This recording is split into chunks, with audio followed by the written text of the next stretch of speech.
Chandrasekaran sir, உங்ககிட்ட இருந்து தொடங்கலாம்னு நினைக்கிறேன். தமிழ்நாட்டுடைய அரசியல் சூழல் சுமூகமாக தான் போதா? ஏன்னா சமீபத்திய நடவடிக்கைகள் அப்படி இல்லை. ஒவ்வொரு கட்சிகள் மீது புகார் நாளுக்கு நாள் அதிகரித்து கொண்டே போகுது. அது திமுக, தவேக, திமுக, அதிமுக, இப்படி பரஸ்பரமான குற்றச்சாட்டுகள் இருக்கு.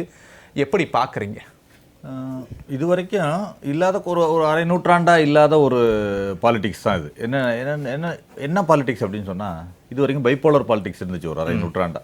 திமுக இல்லைன்னா அதிமுக, அதிமுக இல்லைன்னா திமுக. இவர்களை பிடிக்கவில்லை என்றால் அவர்களுக்கு போடுவாங்க.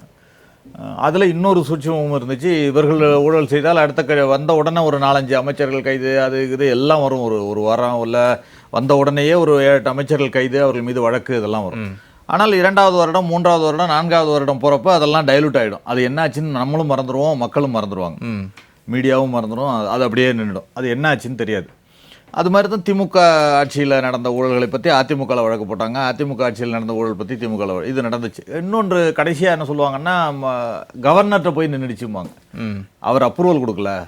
சுப்ரீம் கோர்ட்டில் போய் நின்றுச்சு, அவங்க சிபிஐக்கு இது கொடுக்கல, அப்படி கன்சர்ன் கொடுக்கல. இந்த மாதிரி விஷயங்களை சொல்லிட்டு அதோட முடிஞ்சிடும். அது நடந்து இன்றைக்கு 3வதாக ஒரு சக்தி அணி தவேக ஆட்சி அமைச்சிருக்கு. அது என்ன ஆகுதுன்னா, இந்த 2 பேரோட தூக்கத்தையும் கெடுத்துருக்குன்னு நான் பார்க்குறேன். ஏன்னா அவர்கள் காப்பாற்றுவது, அவர்களை இவர்கள் காப்பாற்றுவதுன்றது மாதிரி இவங்க 2 பேரையும் அவர்கள் தாக்குவதுன்ற மாதிரி ஒரு சுச்சுவேஷன் வந்துருமோன்ற பயம் இது 2 பேருக்குமே இருக்கிற மாதிரி தான் நான் நினைக்கிறேன். திமுக அதிமுக யாராக இருந்தாலும் சரி. அதில் முதல்ல டார்கெட் திமுகவாக தான் இருக்கும். ஏனென்றால் அது தேர்தலுக்கு முன்பே கூட அவர் சொல்லி இருந்தது திமுக வெர்சஸ் தவேக அப்படின்னு சொல்லி தான் அந்த அணியையே கட்டமைத்தார், அந்த தேர்தல் பிரச்சாரத்தையே கட்டமைத்தார். அதில் வெற்றி பெற்றிருக்கிறார். மக்கள் அதை அங்கீகரிச்சிருக்காங்க. திமுகவுக்கு எதிரான குற்றச்சாட்டுகள், திமுகவுக்கு எதிரான ஒரு நிலைப்பாட்டை அங்கீகரித்திருக்கிறார்கள் மக்கள். அதனால் அதைத்தான் தவேகாவுக்கு வாக்களித்திருக்கிறார்கள் தான் நம்ம எடுத்துக்கணும் முதல்ல. அதில் நீங்கள் பழிவாங்களா அப்படின்னு கேட்டிங்கன்னா பழிவாங்கலாக இருந்தாலும் இல்லை என்றாலும் ஊழல் செய்தவர்களை தண்டிப்பது தவறில்லைன்னு தான் என்னோட கருத்து. அது பழிவாங்கலாவே இருக்கட்டும், தவறு இல்லை. ஆனால் இல்லை, பழிவாங்கல் தான். அப்படி வரலாம். இல்லை, பழிவாங்கல் கிடையாது. ஏனென்றால் நீங்கள் இந்த நடவடிக்கை கூட முதல்ல ஏவா வேலு எடுத்துக்கங்க. அந்த நடவடிக்கை இவர்கள் போட்ட வழக்கு கிடையாது. ஏற்கனவே அறப்போர் இயக்கம் கொடுத்த வழக்கு 2022 அவங்க நடவடிக்கை எடுத்திருந்தா இவங்க அதை கை வச்சிருக்க தேவையில்லை. 2022 கொடுத்தது. அந்த வழக்கை இவங்க எடுத்திருந்தாங்க. ஏற்கனவே எடுத்து அதை நிரபராதின்னு நிரூபித்து வெளில வந்திருக்கலாம். ஆனால் அதை அவங்க எடுக்கவே இல்லை. அந்த வழக்கு பதிவே செய்யலை. இப்போ அதை எடுத்திருக்காங்க.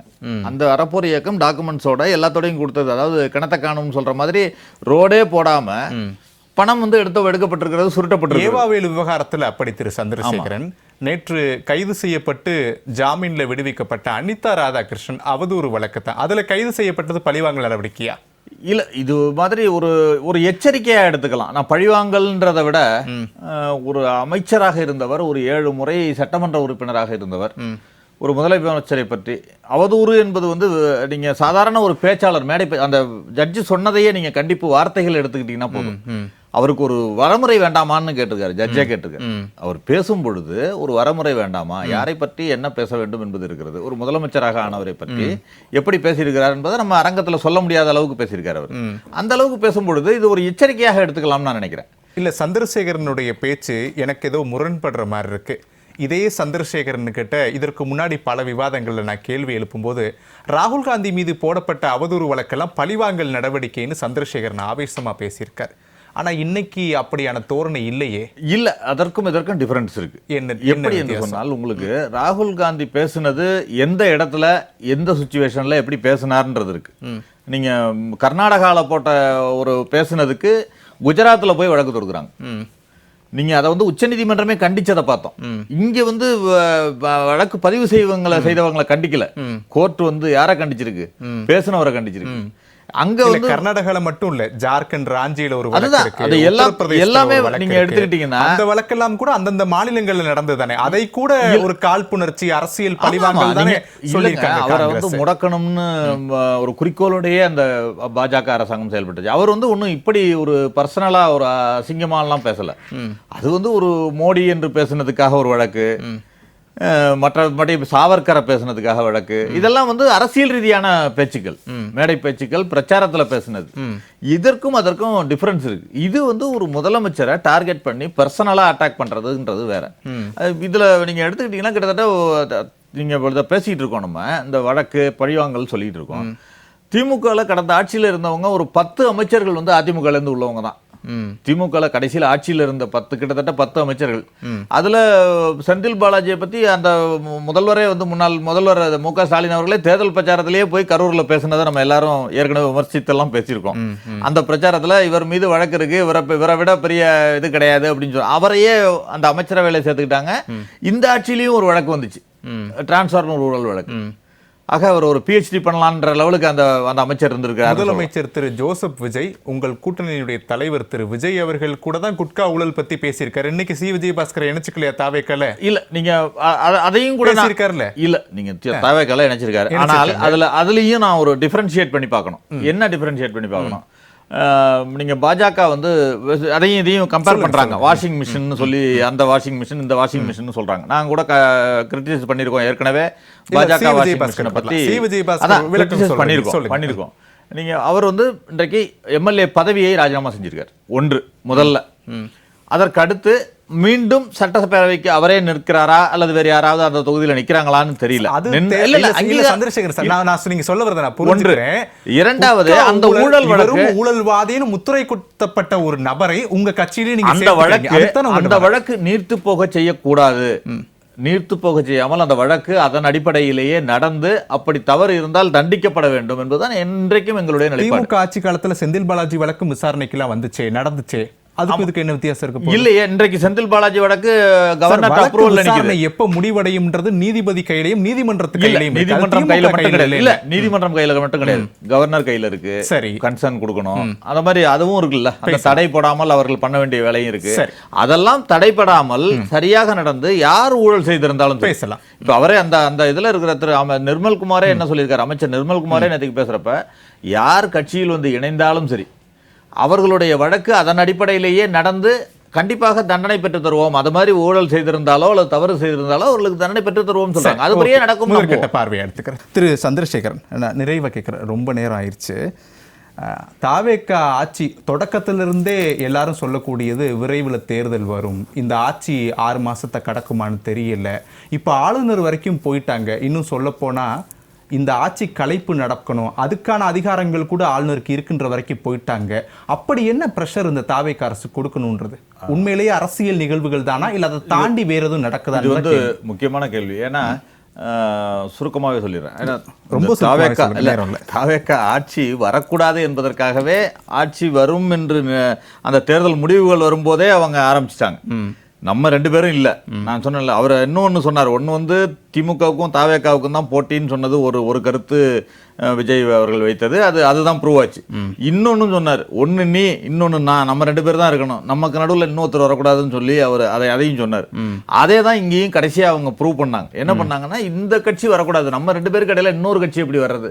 ஏன்னா நம்ம 2 பேரையும் பாதுகாத்துக்கிட்டு இருந்தோம், இன்னொருத்தன் வந்தா 2 பேர் பத்தியும் வண்டவாளத்தையும் தண்டவாளத்தில் ஏற்றிடுவான் அப்படிங்கிற ஒரு பயம் 2 பேருக்கும் பதட்டம் வந்தது. அதுதான் எடப்பாடி பழனிசாமி ஆட்சி அமைப்பதற்கு கூட திமுக ஆதரவு அளிக்க அளவுக்கு துணிந்தது அப்படிங்கிறத பார்த்தோம். அதனால தான் இன்றைக்கு ஒரு சிதறு தேங்காய் போல அதிமுக உடைந்து கொண்டிருக்கிறதுன்றதையும் பார்க்கிறோம். இன்னொன்று, இந்த கேப்ல நம்ம பாஜக பின்னணி இருந்ததுன்றதையும் நம்ம அதை தெரிவித்தோம் அந்த நேரத்தில். ஏன்னா கவர்னர் மூலமாக அந்த பாஜக பின்னணியில் தான் இந்த 2 இணைப்பும் நடக்க முயற்சி நடந்தது அப்படிங்கிறது தான் எங்களுடைய குற்றச்சாட்டு. அதுதான் உண்மையாகவும் தெரிந்தது.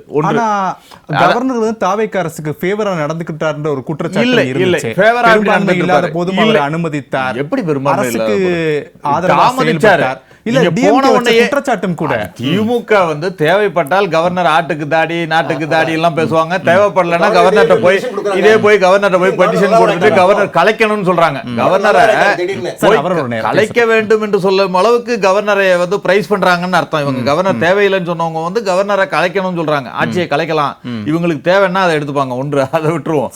இன்னைக்கு இந்த கேப்ல இன்னொன்று நடந்திருக்கு. வாபஸ் வாங்கினது, வடக்கு வாபஸ் வாங்கினதெல்லாம் சொல்றீங்கல்ல, டிஆர் பாலுவுக்கும் அண்ணாமலைக்கும் ஒரு வழக்கு நடந்துகிட்டு இருந்துச்சு. என்ன சொன்னாரு, டிஆர் பாலு மேல 10 கப்பல் வாங்கிட்டாருன்னு அண்ணாமலை டிஎம்கே ஃபைல்ஸ் வெளியிட்டாரு. சைதாப்பேட்டை கோர்ட்ல வழக்கு நடந்துகிட்டு இருந்துச்சு. ஆர்கியூ எல்லாம் பண்ணாரு. நேரா போய் அண்ணாமலை ஆர்கியூ பண்ணாரு. ஏன் அப்ப 10 கப்பல் வாங்கினாரான்னு கேட்டதுக்கு, இல்ல நான் 2 கப்பல் தான் வாங்கினேன்னு அதுலயே கன்ஃபெஷன் ஸ்டேட்மெண்ட் டிஆர் பாலு. 2 கப்பல் எப்படி வந்துச்சுன்னு அடுத்தது. ஆக இவர் மாட்டிக்கிட்டாரு. அடுத்தது டிஆர் பாலு ஒரு இதை சொல்றாரு, அண்ணாமலை தன் மனைவி பெயர்ல சொத்துக்களை வாங்கி குவித்திருக்கிறாருன்னு ஒரு சொல்றாரு. அதற்கு ஒரு அவதூறு வழக்கு இவர் போடுறாரு. இப்ப 2 பேரும் போட்ட வழக்க பரஸ்பரம் வித்ட்ரா பண்றாங்க. அங்க என்ன பேரம் நடந்துச்சு, யாராவது விவாதிச்சோமான்னா இல்ல. இந்த இதுல அது திசை திரும்பி போயிடுச்சுங்கிறதையும் நான் குறிப்பிட விரும்புறேன். இதுல என்ன அப்படின்னா அண்ணாமலைக்கும் திமுகவிற்கும் என்ன உடன்பாடு ஏற்பட்டது? டிஆர் பாலுக்கு உடன்பாடுனா திமுக உடன்பாடு தான் அதுல. அப்படி என்றால் இதுல அண்ணாமலையோடு என்ன அண்டர்ஸ்டாண்டிங்ல வந்தாங்க? அண்ணாமலை ஏற்கனவே பாஜக பின்னணியில் தான் கட்சி ஆரம்பிச்சிருக்காருன்னு திமுக தான் குற்றச்சாட்டு சொன்னாங்க. இப்பொழுது அதே அண்ணாமலையோடு இவர்கள் அண்டர்ஸ்டாண்டிங்ல போறாங்க. ஆக இவர்கள் திமுக ஒன்று ஆட்சியை தமிழகத்தில் இழந்ததில் அவர்கள் ஒரு அதிர்ச்சியில் இருக்கிறாங்கன்னே சொல்லணும். இல்ல இப்படி புரிஞ்சுக்கலாமா, தாவேகாவுக்கு எதிரா யாரெல்லாம் சேரக்கூடாதோ அவங்க எல்லாம் சேரக்கூடிய நிலைமைக்கு போயிட்டாங்க. அது மட்டும் இல்ல, நீங்க செந்தில் பாலாஜி ஒரு வழக்குல மட்டும் ஒன்று அதாவது முன்பெல்லாம் எப்படி நடக்கும்னா கைது பண்ண பிறகு ஹாஸ்பிட்டல் போனாங்க. செந்தில் பாலாஜி கேஸ்ல நடந்துச்சு. இப்ப கைது என்று சொல்லும் பொழுதே ஹாஸ்பிட்டல்ல இருக்காங்க. வேவாவேலு சிங்கப்பூர் ஹாஸ்பிட்டல் போய் படுத்துட்டாரு. ஆக அந்த அளவிற்கு ஒரு பதட்டத்தில் இருக்கிறது திமுகன்றதை நம்ம பார்க்கிறோம். சரி, திரு சந்திரசேகரன், நிறைவா கேட்கிறேன், ரொம்ப நேரம் ஆயிடுச்சு. தாவேகா ஆட்சி தொடக்கத்திலிருந்தே எல்லாரும் சொல்லக்கூடியது விரைவில் தேர்தல் வரும், இந்த ஆட்சி 6 மாசத்தை கடக்குமான்னு தெரியல. இப்போ ஆளுநர் வரைக்கும் போயிட்டாங்க. இன்னும் சொல்லப்போனா இந்த ஆட்சி கலைப்பு நடக்கணும், அதுக்கான அதிகாரங்கள் கூட ஆளுநருக்கு இருக்கின்ற வரைக்கும் போயிட்டாங்க. அப்படி என்ன பிரஷர் இந்த தாவேகா அரசு கொடுக்கணும்ன்றது உண்மையிலேயே அரசியல் நிகழ்வுகள் தானா, இல்ல அதை தாண்டி வேற எதுவும் நடக்குதா? இது முக்கியமான கேள்வி. ஏன்னா சுருக்கமாகவே சொல்லிடுறேன். ஏன்னா ரொம்ப தாவேகா ஆட்சி வரக்கூடாது என்பதற்காகவே ஆட்சி வரும் என்று அந்த தேர்தல் முடிவுகள் வரும்போதே அவங்க ஆரம்பிச்சிட்டாங்க. நம்ம 2 பேரும் இல்ல. நான் சொன்னேன்ல, அவர் இன்னொன்னு சொன்னார். ஒன்னு திமுகவுக்கும் தாவேகாவுக்கும் தான் போட்டின்னு சொன்னது ஒரு கருத்து விஜய் அவர்கள் வைத்தது. அதுதான் ப்ரூவ் ஆச்சு. இன்னொன்னு சொன்னார், ஒன்னு நீ இன்னொன்னு நான், நம்ம 2 பேர் தான் இருக்கணும், நமக்கு நடுவில் இன்னொருத்தர் வரக்கூடாதுன்னு சொல்லி அவர் அதையும் சொன்னார். அதே தான் இங்கேயும் கடைசியா அவங்க ப்ரூவ் பண்ணாங்க. என்ன பண்ணாங்கன்னா, இந்த கட்சி வரக்கூடாது, நம்ம 2 பேருக்கு இடையில இன்னொரு கட்சி எப்படி வர்றது? ஏன்னா நம்ம 2 பேரையும் பாதுகாத்துக்கிட்டு இருந்தோம், இன்னொருத்தன் வந்தா 2 பேர் பத்தியும் வண்டவாளத்தையும் தண்டவாளத்தில் ஏற்றிடுவான் அப்படிங்கிற ஒரு பயம் 2 பேருக்கும் பதட்டம் வந்தது. அதுதான் எடப்பாடி பழனிசாமி ஆட்சி அமைப்பதற்கு கூட திமுக ஆதரவு அளிக்க அளவுக்கு துணிந்தது அப்படிங்கிறத பார்த்தோம். அதனால தான் இன்றைக்கு ஒரு சிதறு தேங்காய் போல அதிமுக உடைந்து கொண்டிருக்கிறதுன்றதையும் பார்க்கிறோம். இன்னொன்று, இந்த கேப்ல நம்ம பாஜக பின்னணி இருந்ததுன்றதையும் நம்ம அதை தெரிவித்தோம் அந்த நேரத்தில். ஏன்னா கவர்னர் மூலமாக அந்த பாஜக பின்னணியில் தான் இந்த 2 இணைப்பும் நடக்க முயற்சி நடந்தது அப்படிங்கிறது தான் எங்களுடைய குற்றச்சாட்டு. அதுதான் உண்மையாகவும் தெரிந்தது. கவர்னர் தாவேகா அரசுக்கு ஃபேவரா நடந்துக்கிட்டார்ன்ற ஒரு குற்றச்சாட்டு இல்லை. பெரும்பான்மை இல்லாத போதும் அவர் அனுமதித்தார். எப்படி பெரும்பான்மை அரசுக்கு ஆதரவாக குற்றச்சாட்டும் கூட. திமுக தேவைப்பட்டால் கவர்னர் ஆட்டுக்கு தாடி நாட்டுக்கு தாடி எல்லாம் பேசுவாங்க. தேவைப்படலன்னா கவர்னர் போய் கவர்னர் போய் பெட்டிஷன் போட்டுட்டு கவர்னர் கலைக்கணும்னு சொல்றாங்க. கவர்னரை கலைக்க வேண்டும் என்று சொல்லும் அளவுக்கு கவர்னரை பிரைஸ் பண்றாங்கன்னு அர்த்தம். இவங்க கவர்னர் தேவையில்லைன்னு சொன்னவங்க கவர்னரை கலைக்கணும்னு சொல்றாங்க. ஆட்சியை கலைக்கலாம், இவங்களுக்கு தேவைன்னா அதை எடுத்துப்பாங்க. அதை விட்டுருவோம். இன்னைக்கு இந்த கேப்ல இன்னொன்று நடந்திருக்கு. வாபஸ் வாங்கினது, வழக்கு வாபஸ் வாங்கினதெல்லாம் சொல்றீங்கல்ல, டிஆர் பாலுவுக்கும் அண்ணாமலைக்கும் ஒரு வழக்கு நடந்துகிட்டு இருந்துச்சு. என்ன சொன்னாரு? டிஆர் பாலு மேல 10 கப்பல் வாங்கிட்டாருன்னு அண்ணாமலை டிஎம்கே ஃபைல்ஸ் வெளியிட்டாரு. சைதாப்பேட்டை கோர்ட்ல வழக்கு நடந்துகிட்டு இருந்துச்சு. ஆர்கியூ எல்லாம் பண்ணாரு. நேரா போய் அண்ணாமலை ஆர்கியூ பண்ணாரு. ஏன் அப்ப 10 கப்பல் வாங்கினாரான்னு கேட்டதுக்கு இல்ல நான் 2 கப்பல் தான் வாங்கினேன்னு அதுலயே கன்ஃபெஷன் ஸ்டேட்மெண்ட் டிஆர் பாலு. 2 கப்பல் எப்படி வந்துச்சுன்னு அடுத்தது. ஆக இவர் மாட்டிக்கிட்டாரு. அடுத்தது டிஆர் பாலு ஒரு இதை சொல்றாரு, அண்ணாமலை தன் மனைவி பெயர்ல சொத்துக்களை வாங்கி குவித்திருக்கிறாருன்னு சொல்றாரு. அதற்கு ஒரு அவதூறு வழக்கு இவர் போடுறாரு. இப்ப 2 பேரும் போட்ட வழக்க பரஸ்பரம் வித்ட்ரா பண்றாங்க. அங்க என்ன பேரம் நடந்துச்சு, யாராவது விவாதிச்சோமான்னா இல்ல. இந்த இதுல அது திசை திரும்பி போயிடுச்சுங்கிறதையும் நான் குறிப்பிட விரும்புறேன். இதுல என்ன அப்படின்னா அண்ணாமலைக்கும் திமுகவிற்கும் என்ன உடன்பாடு ஏற்பட்டது? டிஆர் பாலுக்கு உடன்பாடுனா திமுக உடன்பாடு தான் அதுல. அப்படி என்றால் இதுல அண்ணாமலையோடு என்ன அண்டர்ஸ்டாண்டிங்ல வந்தாங்க? அண்ணாமலை ஏற்கனவே பாஜக பின்னணியில் தான் கட்சி ஆரம்பிச்சிருக்காரு, திமுக தான் குற்றச்சாட்டு சொன்னாங்க.